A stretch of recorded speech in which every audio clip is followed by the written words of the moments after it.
Good morning once again. So, ladies and gentlemen, I'd like to take this opportunity to invite our speakers for today. I'd like to start with the first speaker. Please, when I call your name, you come and take your seat as I read your bio. Stella Nderitu. Stella Nderitu, she holds a bachelor's degree in political science and communication. She's very passionate about women empowerment and youth participation in government and state issues. She's a programs coordinator of the Emerging Leaders Foundation. And then the Emerging Leaders Foundation seeks to grow the next generation of leaders through the transformation of the youth, that we have good leaders in the coming years in Kenya and across Africa.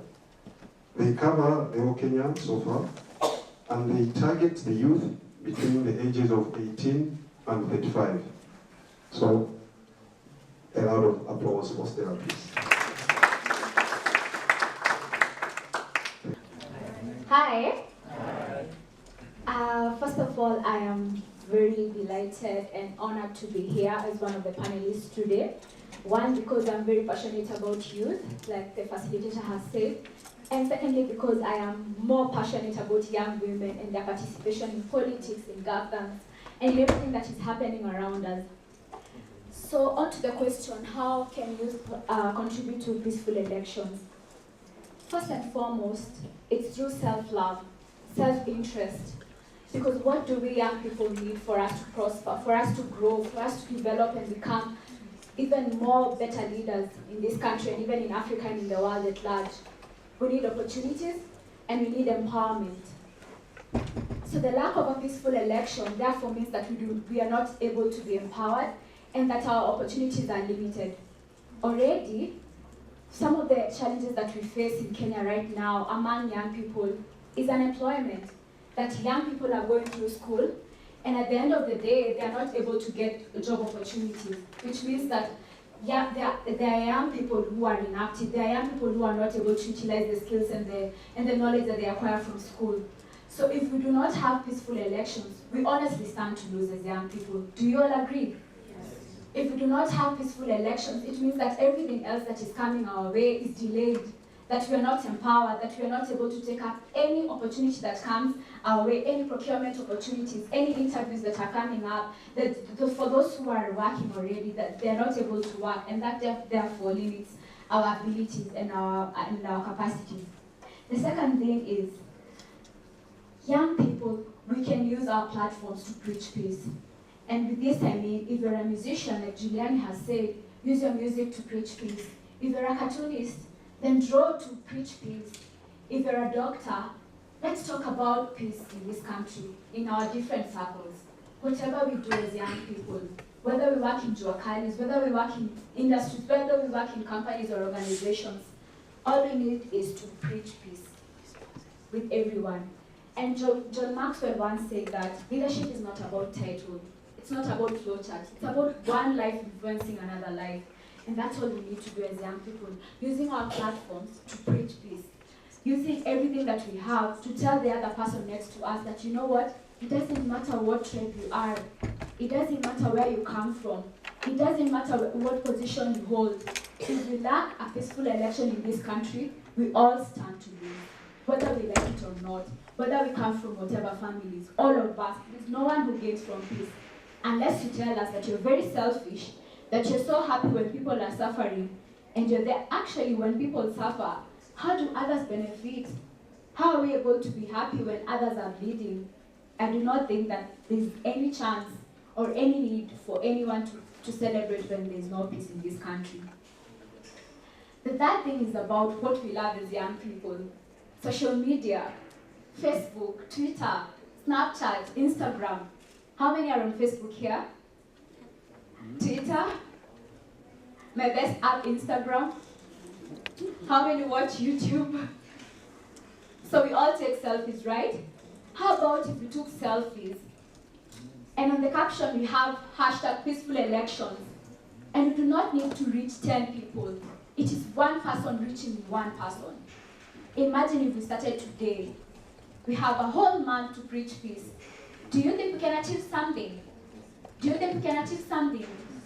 And for me today, it's about speaking to that one person who thinks that they're not powerful enough to actually contribute to a peaceful election. Because you yourself hold so much power to preach to another person who does not think that we need peaceful elections in this country. So all you need to do at your free time, or even when you're working, just spend some minutes, take your phone, your Android phone, your smartphone, take it and just write something, post something on social media and say that we all need peaceful elections. And as young people, we say no to violence, and that we will not be used by anyone to spread hate speech or to be violent in any way. Do you think it's possible? Do you think it's possible for young people to form a very vibrant youth movement or a campaign online to say that we are saying no to violence and we will not actually vote for any leader who is trying to promote violence as we head to the August elections? Is it possible? All right. Then the fourth point is to remember where we come from. I honestly do not think that there is anyone in this time who cannot remember the 2007-2008 post-election violence, where some of us stopped schooling, our parents stopped working, others had to move, others lost their homes, others died. We lost so much as a country. We lost so much as a region, and we lost so much as a continent. Knowing the role of Kenya in the whole continent or in the whole world, no one stood to benefit from that violence. Even those that propagated the violence, they honestly lost in one way or another. And so we cannot forget where we've come from. And here's the thing. If 70% of Kenya's population is the young people, what would happen if this 70% decided that no and no, we are not going to tolerate anything but peaceful election? We are honestly the majority. If the majority says yes to an idea, then the other 30% will definitely follow. If we refuse to be violent, if we all accept and choose to have a peaceful election, 70% of the population, then no doubt 30% will follow suit. And lastly, the other thing is to preach this message of peace to the most vulnerable, the youth who do not have opportunity, the youth who do not believe in themselves. And I would like to build up on what Juliani just said, that we have to see ourselves as contributors. And someone also once said that if people do not invest in young people, then how do they invest in the future?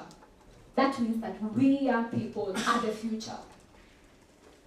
We young people hold the destiny of this country, hold the destiny of Africa and of the world at large.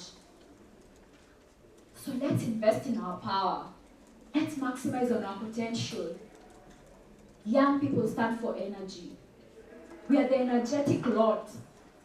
And that's why when we're vulnerable, the selfish people come to us. They convince us to drive violence. They pay us to drive violence. And so what would happen if we all refuse to do it? What would happen if you and I took the initiative to spread this message of peace to each and every person that you come across? That you should love each other, that you should love Kenya, that you should work for Kenya, and to actually remind each other that there is life after elections, right? Yes, there is life after elections. And life is so sweet for us to be able to just accept things happening around us and we do not do anything about it. Our role ahead of these elections and our role during the elections is to preach the message of peace with our words, with our online presence, and even with our actions. That we will not just sit around and watch people drive violence in this country. We have to choose peace. I hope you all agree with me. And if you do, kindly shout the word peace. Peace. Thank you so much.